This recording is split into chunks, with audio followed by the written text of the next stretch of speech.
qui est chargé de la formation des femmes au niveau de la mairie de Mermoz. Je pense que c'est une chose très importante. Dans le genre, il y a les jeunes, il y a les femmes, il y a les handicapés. Donc dans une commune, il faut penser à tout ça. C'est pour vous rassurer, pour vous dire que vraiment on est en train de voir par rapport à ces problèmes-là, comment faire pour... on est en train de voir comment résoudre ces problèmes. Et pour aussi remercier le maire par rapport à ça, parce que je suis la présidente de la commission d'éducation. J'ai la chance d'avoir un maire comme ça. C'est pas pour jeter des fleurs, parce que nous avons des femmes. Dès que vous avez un dialogue, il y a un âge à ce moment-là, vous avez un dialogue, vous avez un dialogue. Mais il est sur le bon chemin. Donc, je vous aide à l'accompagner par rapport à ça. Et je sais qu'il est très disponible. Donc, ce sont ces mots-là que je voulais dire en remerciant le cabinet du maire qui est là. Donc, et particulièrement, parce que par rapport à l'éducation, il y a aussi une femme. Vraiment, je suis la présidente de la commission d'éducation, mais comme il est plus jeune que moi, pas très jeune, plus jeune que moi. Donc vraiment, il essaie de tout faire pour vraiment pour trouver des solutions aux très jeunes et aux jeunes. Vraiment, je remercie beaucoup ces gens par rapport à ça. Il y a mon fils qui est là, qui est chargé de la communication, et je suis très ravi qu'il soit là parmi nous. Donc merci à tout le monde et merci à vous. Voilà. Donc vraiment, on est disponible. Et je parle au nom du maire Barthélémy Dias. Merci beaucoup. Merci. Un applaudissement pour Madame la Présidente. Merci beaucoup. Malgré toutes les occupations aujourd'hui, on n'oublie pas que nous avons quand même un décès au niveau du pays, du territoire. Vraiment, elle a tenu à honorer de sa présence. Et c'est vraiment à remercier.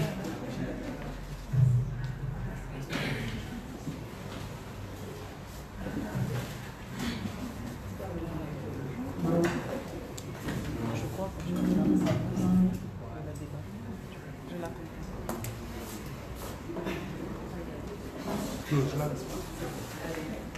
Donc, pour le débat, je vais inviter M. Pape, qui est le chargé de la communication du maire, qui saura nous traduire aussi la vision du maire dans ce qu'on fait. C'est surtout ça. Donc, les questions sont ouvertes. On va d'abord prendre les questions, vous présenter. On prend les questions, on soumet au docteur ou bien à la mairie, ça dépend. Et après, on a ce moment d'échange. Tout le monde est invité, hein? Les entreprises aussi. Vous êtes là pour nous dire exactement qu'est-ce qu'il faut faire. Parce que je l'ai souligné tantôt, avoir un diplôme, c'est une chose. Travailler, c'est une autre chose. Ça, je le dis aux étudiants.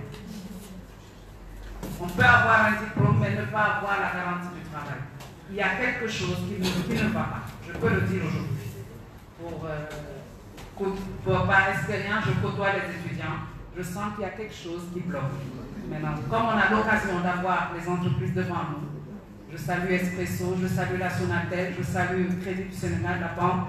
Vraiment, ce sont des entreprises qui ont vraiment leur mot à dire. Qu'est-ce que l'entreprise veut et qu'est-ce qu'elle attend de l'étudiant, par exemple, qui a fini. Ils sont là, ils sont aussi à l'écoute. Donc, vous pouvez aussi prendre la parole. Ça va nous aider. Donc, on prend les questions. Oui, il y a quelqu'un?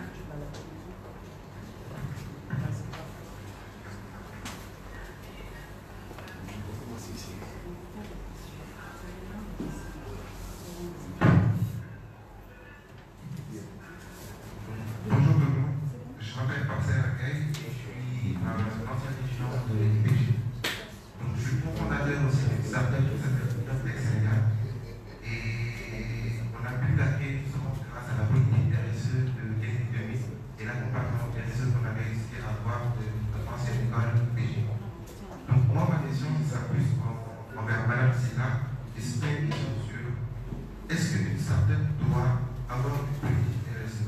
Et si oui, quelles sont les actions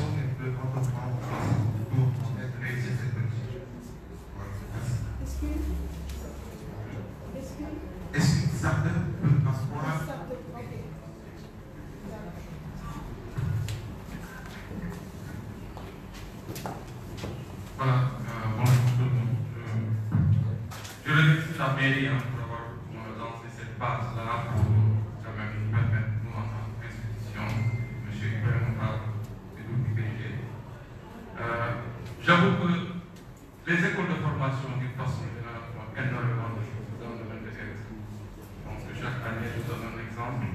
Nous donnons des bourses d'études aux communes. Nous les accompagnons sur les études bacheliers qui nous parlent pas. Mais j'avoue que nous restons sur notre faille si à un moment donné, on aide la commune qui distribue des bourses.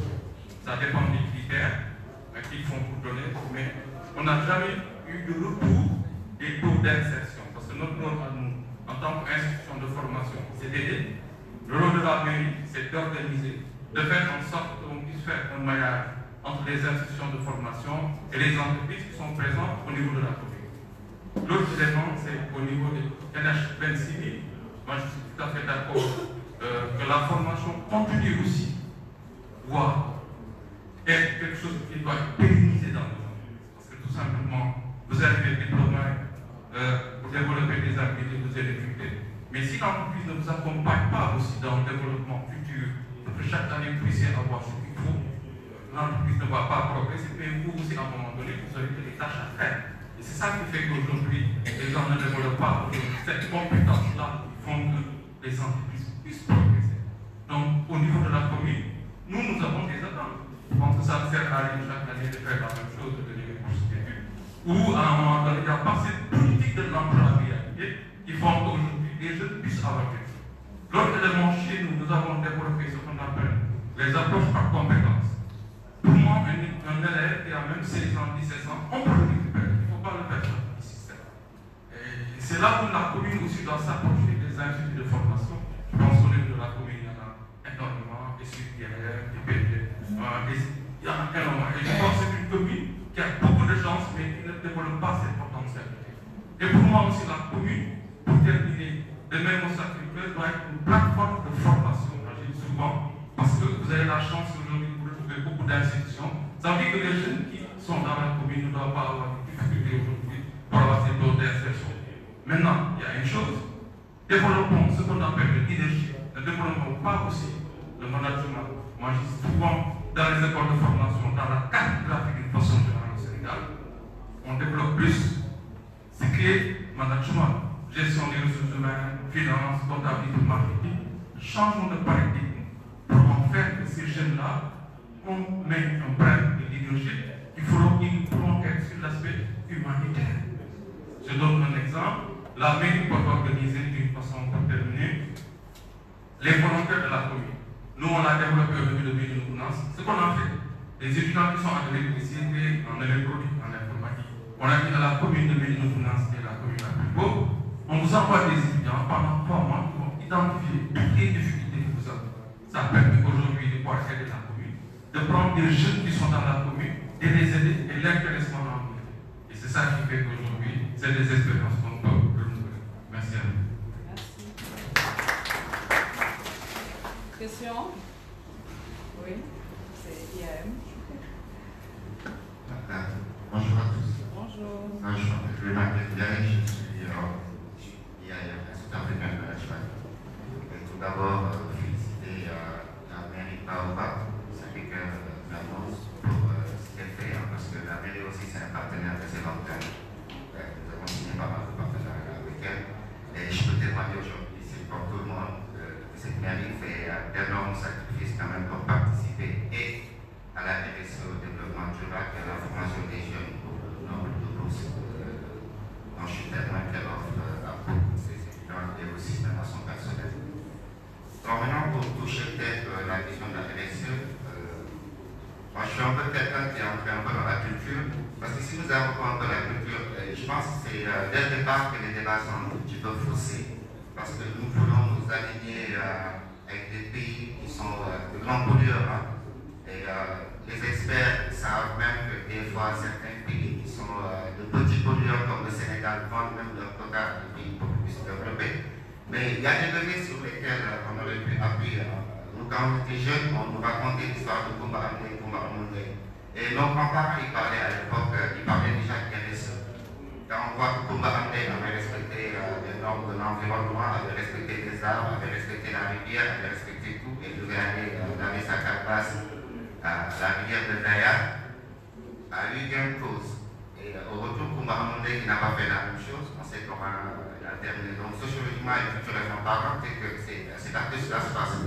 Parce qu'à la base, les jeunes ne sont pas suffisamment éduqués, en fait, pour respecter l'environnement. Ceux qui sont là à les écoles savent de quoi je parle. C'est difficile d'éduquer nos étudiants à ne pas utiliser des sachets par terre, des fois quand ils utilisent des sacs glacés, c'est un problème bien organisé, excusez le terme. Je vais même sauter, les entreprises aujourd'hui accompagnent le Sénégal à la Coupe d'Afrique. L'autre jour, j'étais un peu éclairé quand je suis passé devant la famille zone à la place de la Nation. Il y avait des milliers de sachets plastiques par terre et tout le monde connaît l'impact de ces sachets plastiques par terre. Ces entreprises-là, elles accompagnent. Comment des fois, je les taquine en leur disant que votre RSE, il y a aucune philanthropie dans votre RSE, parce que l'humain qui devrait être mis au cœur de ces choses est très souvent oublié. Les enfants ne sont pas suffisamment éduqués, peut-être que c'est là que je vais transiter pour parler un peu de formation et d'éducation. On a parlé récemment de la capture du dividende démographique parce qu'on s'est rendu compte qu'au Sénégal, que je maîtrise, la base est très bien garnie. Nous avons suffisamment de jeunes pour ne pas dire que nous en avons trop, parce que ceux qui sont en haut, ils pensent que nous en avons trop. Donc il faudrait que l'on rende employables ces jeunes-là, ou bien qu'ils doivent participer même au développement aussi bien de la société que des familles respectives. Donc ils nous ont un peu imposé ces normes de 10 ans de formation. Normalement, le jeune ou bien l'enfant doit avoir un minimum, et c'est obligatoire. C'est la loi qui dit, mais ce n'est pas respecté. Madame en a parlé tout à l'heure. Les jeunes aujourd'hui quittent l'école très tôt, à partir de l'école primaire. Et le gouvernement, en fait, ne fait pas ce qu'il doit faire en termes d'accompagnement. Non, mais c'est une obligation légale. Un jeune doit avoir au moins 10 ans de formation. C'est ce qui fait qu'aujourd'hui, je prends très souvent Dakar, que le chauffeur de Dakar et les bus Dakar qui devraient avoir une durabilité 15 ou 15, 20 ans, ils meurent. Donc, ce qui devrait pallier aujourd'hui la formation et l'emploi, le chauffeur de Dakar, il n'est pas suffisamment éduqué, il ne comprend pas l'enjeu de respecter son itinéraire, de respecter le client.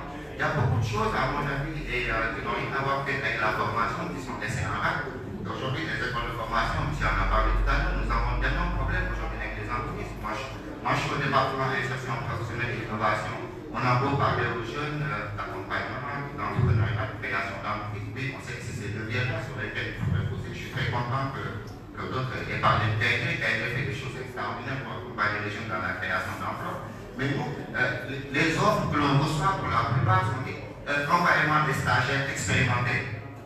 Moi, je trouve ça très paradoxal qu'on dise stagiaire expérimenté. Un stagiaire doit aller en entreprise pour apprendre. Mais pourquoi on dit, ouais, comparément des stagiaires, mais ils doivent être des stagiaires expérimentés? Quand est-ce que celui qui n'a jamais mis le pas en entreprise va être expérimenté? Ça, c'est un point d'interrogation. Et là, il faudrait quand même que vous étiez en face aux entreprises pour leur dire, aidez-nous, parce qu'il y a un pas qui ne peut être fait qu'en entreprise. Quand les étudiants ne reçoivent suffisamment de formation dans les écoles, le premier pas en entreprise, on a beau faire la simulation, les stages, création d'entreprise, simulation de création d'entreprise, mais pour vivre l'entreprise, pour découvrir l'entreprise, il faudrait que la personne soit accompagnée dans l'entreprise pour que l'entreprise puisse être prête à accepter et à dire cette année, je dois vous prendre 10 étudiants de première année. Les étudiants de première année, leur stage, ce n'est pas des stages où ils vont avoir de la compétence à apporter en entreprise, c'est plus de la découverte d'entreprise, savoir c'est quoi l'ossature, comment fonctionne l'entreprise. Donc il y a beaucoup de points vraiment sur lesquels on aurait pu discuter beaucoup plus largement. Je ne veux pas trop monopoliser la parole.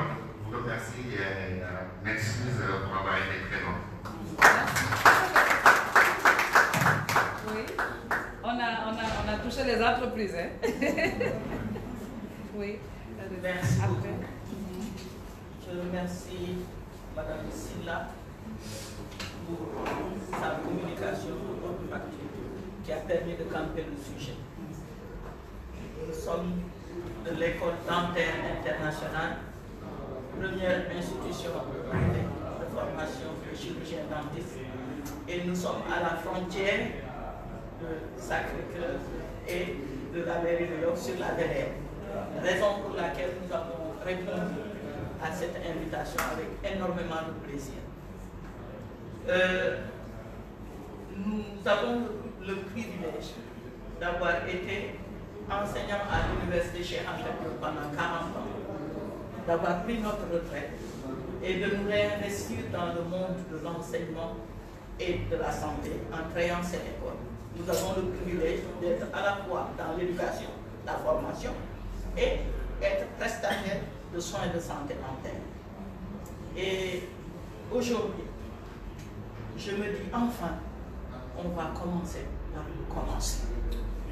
C'est-à-dire qu'on est revenu au niveau de la population pour pouvoir voir les besoins réels. Parce qu'on était en porte-à-faux. Ceux qui enseignaient étaient de leur côté, avec leur priorité, leur philosophie, en oubliant même que ceux qu'ils forment sont destinés à cette population que l'on veut aider. On n'a pas pris conscience qu'il y avait beaucoup de jeunes qui n'avaient pas de diplôme ou qui étaient très tôt sortis du système éducatif. Ceux-là, il faut les prendre en compte. Et au niveau du développement local, avec par exemple le système de pavage des rues, nous avons été très heureux de voir qu'il y avait un moyen d'insertion. J'irai plus loin. Compte tenu de l'acte 3 de la décentralisation, avec ce panel, qu'on devrait créer un fonds de solidarité pour l'entrepreneuriat, l'emploi et la mise à niveau des jeunes. Où l'État, les bailleurs de fonds, les populations, parce qu'on a vu, moi je prends toujours l'exemple de CARE 86. Peut-être qu'il y avait certains qui n'étaient pas encore nés. La fédération n'avait pas autant de moyens. Et jusqu'aux vendeurs de cacahuètes du coin de la rue, chacun avait apporté 100 francs, 200 francs, etc. pour pouvoir compléter les charges au niveau de CARE 86. Donc, c'est possible. Il nous faut une base de données, c'est essentiel. On n'a pas beaucoup de moyens. Il faut qu'on conjugue les efforts pour que le peu de moyens que nous avons servent à cette population qui est au début et à la fin de toutes nos actions. Nous sommes une école privée. Nous inculquons à nos étudiants qui ont eu le privilège de bénéficier de moyens de parents ou organismes de savoir que dans la population, c'est un tout. Il y a des populations vulnérables. Et quand on prête le serment, on jure devant Dieu et les hommes de donner nos soins gratuits à l'indigent. Donc, ce n'est pas parce qu'on a eu la chance d'être dans une structure privée qu'on va oublier justement cette frange de la population. Et nous avons inclus dans la formation, nous avons dans notre école 14 nationalités. Et nous avons inclus ce qu'on appelle le stage rural, pour aller dans le Sénégal des profondeurs, là où il n'y a pas de dentiste, pour qu'ils prennent conscience que le statut d'être privé ne nous exclut pas de la population générale, de sa prise en charge.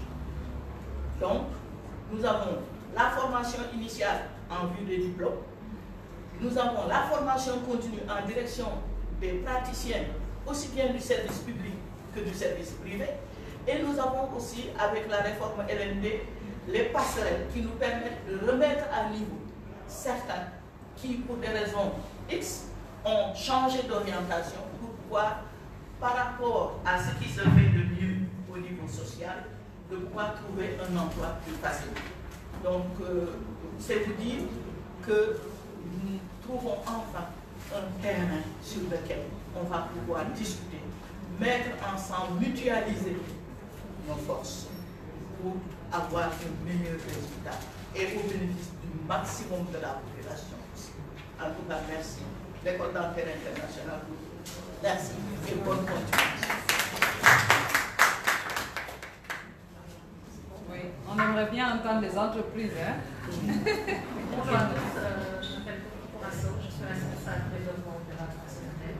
Donc, tout d'abord, je tenais à remercier la mairie de nous avoir confié à ce panel et qui nous donne l'occasion, je pense que c'est une excellente initiative, mettre ensemble les étudiants, les entreprises et d'autres structures. Je pense que c'est une excellente initiative. On est demandeurs de ce genre de cadre qui permettent d'échanger, d'écouter. Je ne voulais pas prendre la parole avant les étudiants, parce qu'il faut d'abord les écouter, voir quelles sont leurs attentes, leurs préoccupations, avant de pouvoir apporter une réponse, en tout cas une petite contribution par rapport à nos actions RSE. Donc aujourd'hui, ce qu'il faut savoir, c'est que Sonatel, dans le cadre de notre politique RSE, on a un axe fort qui est l'axe bien-être communautaire. On a 4 axes: bien-être communautaire, préservation de l'environnement, croissance et développement économique, et aussi bonne gouvernance. Donc je pense que le professeur en a parlé, ça a abordé, on est certification, enfin pas une certification, mais on a la démarche ISO 26 avec les 7 questions contraintes qu'on essaie d'adresser au mieux. Alors sur le volet qui nous préoccupe aujourd'hui, sur l'entrepreneuriat des jeunes, on a mis en place tout un dispositif. Il faut savoir une réalité. On est vraiment dans un contexte où un changement de paradigme, c'est une vraie réalité.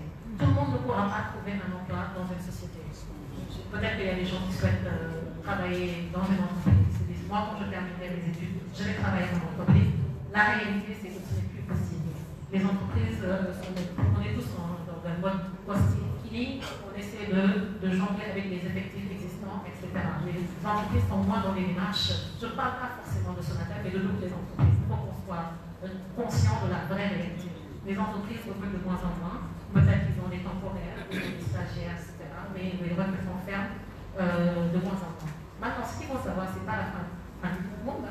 L'entrepreneuriat des jeunes, c'est une vraie forte possibilité. Il y a du potentiel dans l'entrepreneuriat des jeunes. Nous, étant conscients de ce changement de paradigme, ce qu'on essaie de faire sur l'entrepreneuriat des jeunes, c'est vraiment essayer de mettre un cadre, de renforcer les capacités des jeunes. Typiquement, si je vous donne un exemple concret, on a mis en place une école de code qui s'appelle Sonatel Academy, et d'ailleurs mon bureau se trouve à Sonatel Academy, donc toujours dans la sphère Sacré-Cœur. L'idée, c'est vraiment, quand on parle d'inclusion aujourd'hui, l'inclusion à Sonatel, c'est une vraie réalité.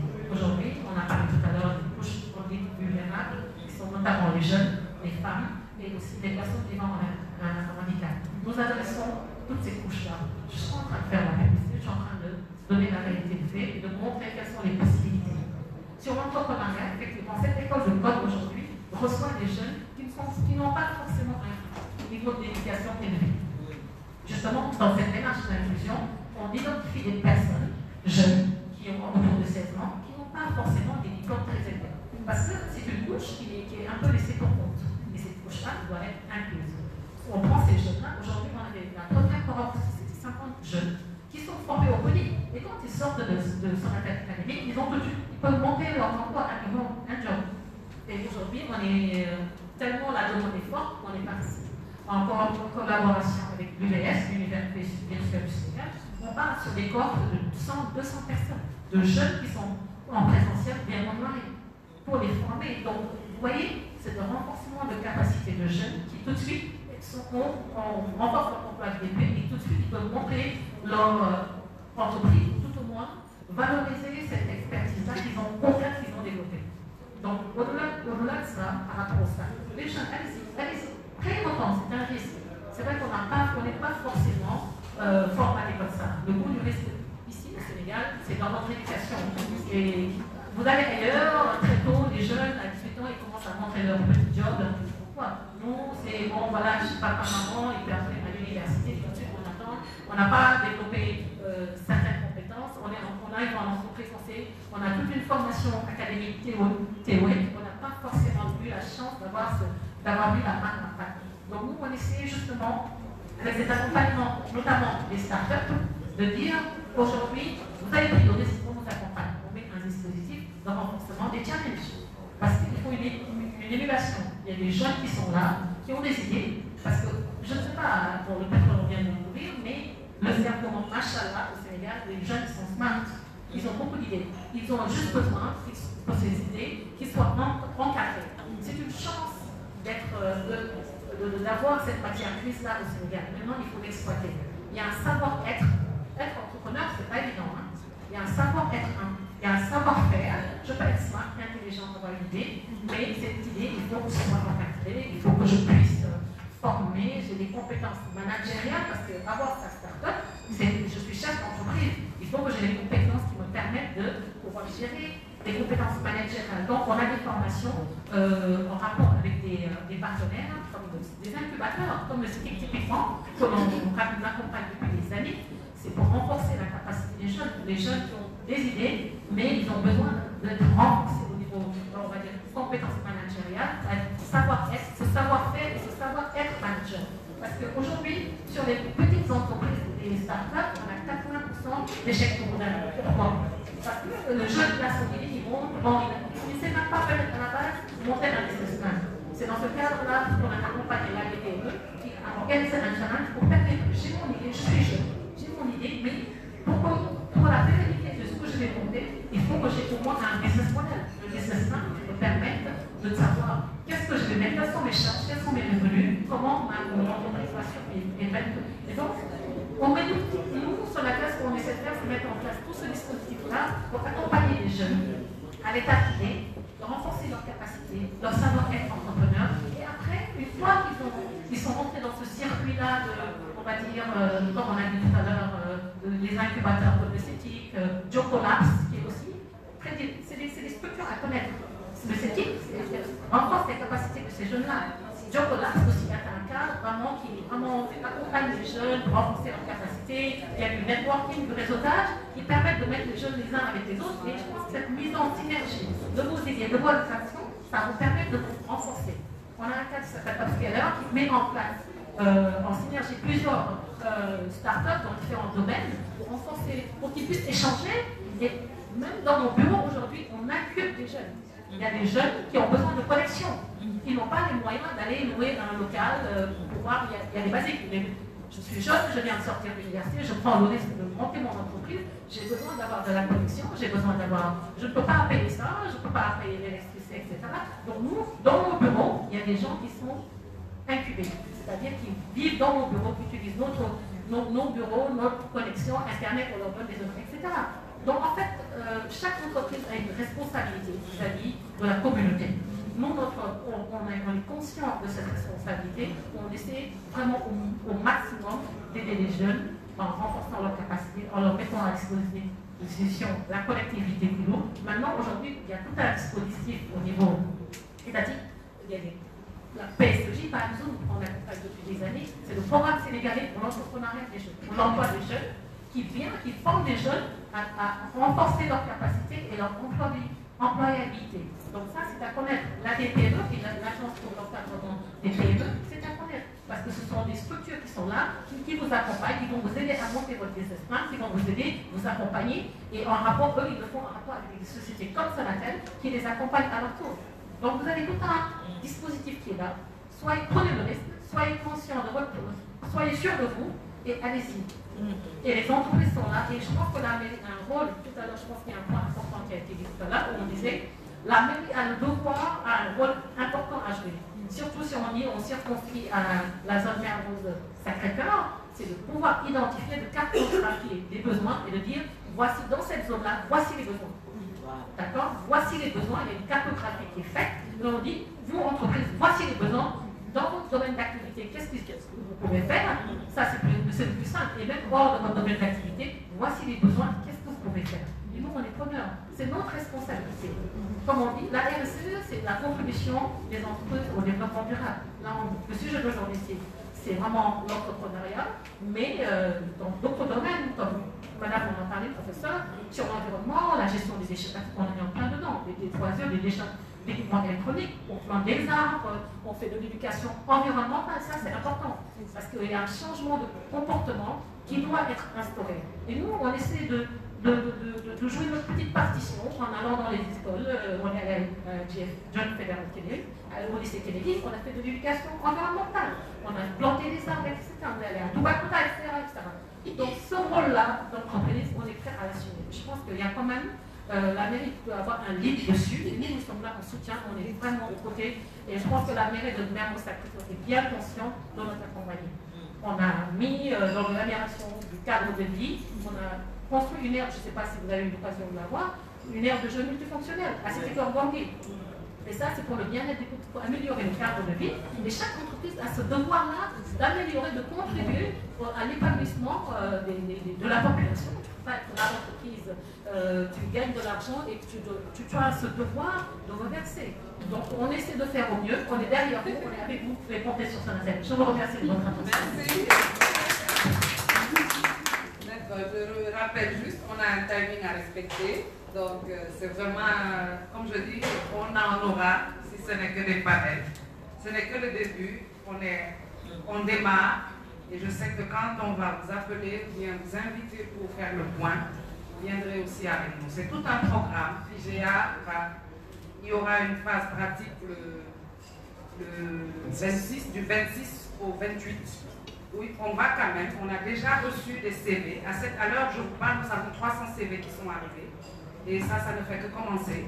Les jeunes ont déposé. Maintenant, il faut regarder les profils, raffiner et voir ceux qui sont prêts, comme j'ai dit. Prêts au moins pour le premier stage de toute une vie. Ça peut être le départ d'un envol. Vraiment, l'objectif que la mairie s'est fixé dans ce panel, c'est de surtout attirer les entreprises et leur dire qu'il y a une urgence. Il y a vraiment une urgence avec nos écoles. Et on souhaite que dans la concrétisation, comme je dis, nous, au cabinet, nous visons la concrétisation. Que ce soit avec la mairie de Mermoz-Sacré-Cœur aujourd'hui et toutes les autres mairies, parce qu'il s'agit des enfants du Sénégal, il s'agit de la jeunesse sénégalaise. Donc, on veut du concret.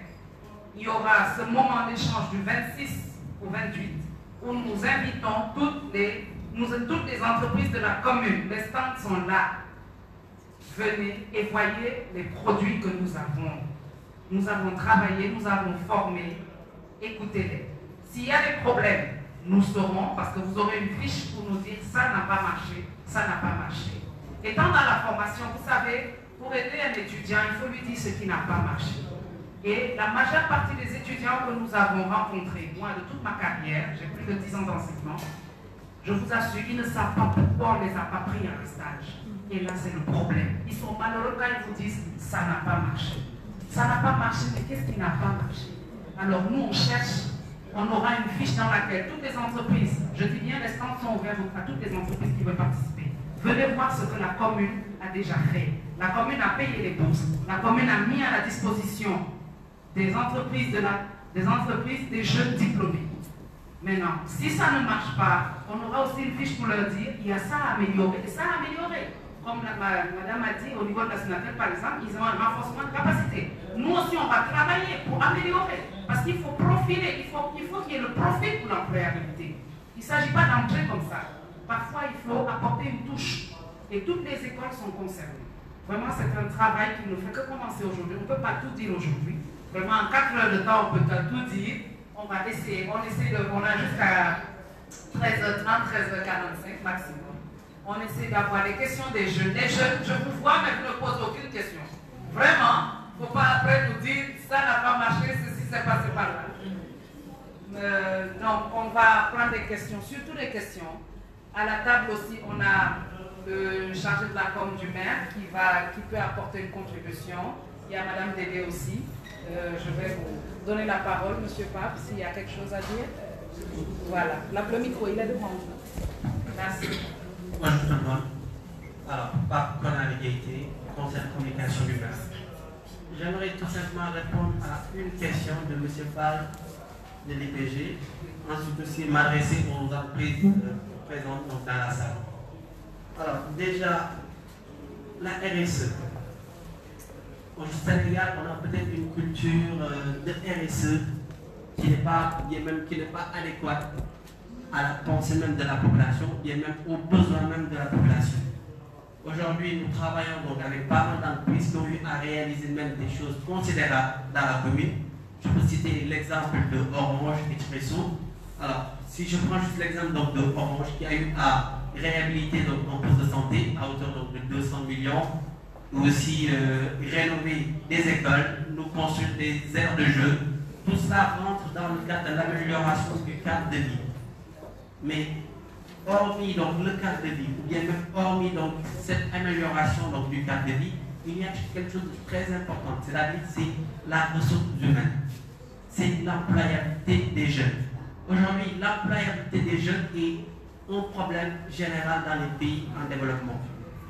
Alors, et beaucoup pensent que c'est à l'État de trouver de l'emploi aux jeunes, mais tel n'est pas le cas. Aujourd'hui, l'État, comme la mairie qui est un démembrement de l'État, ne fait que créer des conditions pour l'insertion des jeunes. Et la mairie de Mermoz-Sacré-Cœur s'est attelée à le faire. En vous donnant juste des exemples bien précis. Plus de 100 millions ont été investis dans la formation des jeunes. On a eu à offrir des bourses à plus de 200 étudiants, chose qui nous a coûté plus de 100 millions. Donc cela rentre dans le cadre même du renforcement des capacités de nos jeunes et aussi dans la création des conditions d'insertion des jeunes.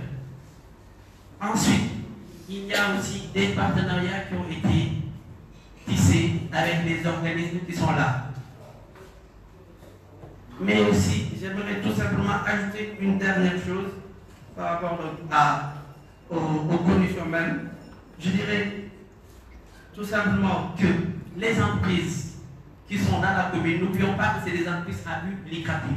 Donc c'est-à-dire qu'ils sont là pour pouvoir créer même en quelque sorte ou bien chercher des bénéfices. Ce qui fait que dans leur calcul, dans leur programmation, certes la RS est importante, mais aussi il faut qu'il y ait bien une jonction entre les besoins donc des entreprises et les profits qu'on leur propose. Donc c'est dans ce cadre-là que la mairie a tissé un partenariat avec le cabinet qui est là, tout simplement pour permettre aux jeunes de pouvoir avoir donc, tout ce qu'il faut pour même s'insérer dans la vie professionnelle. Mais j'aimerais aussi adresser un message aux jeunes qui sont là. Les gars, il faut savoir que les entreprises Expresso, Orange, toutes ces grosses boîtes que vous voyez, n'ont pas la possibilité de pouvoir recruter ou bien même de prendre en stage tous ces jeunes qui n'ont pas de travail. L'entrepreneuriat est quelque chose aussi qui peut développer un pays. Il faut aussi penser à entreprendre. Certes, on dira que les moyens ne sont pas là. Moi, j'ai pu voir donc, des self-made men qui te diront qu'ils ont commencé avec 10 000 francs. Et même Mme Khan aussi peut mettre témoin. Elle est dans l'entrepreneuriat même donc, des femmes. Chaque jour, dans ses postes, elle donne des exemples de projets de femmes qui se font à moins de 50 000 francs CFA. Moins de 50 000 francs CFA. Donc aujourd'hui, ce que je veux dire par là, c'est qu'on peut bien démarrer avec 50 000. On peut démarrer avec 10 000. Mais ça dépend aussi de ce qu'on veut faire. Mais aussi, il y a une grande volonté même qu'on doit tout simplement avoir pour pouvoir avancer.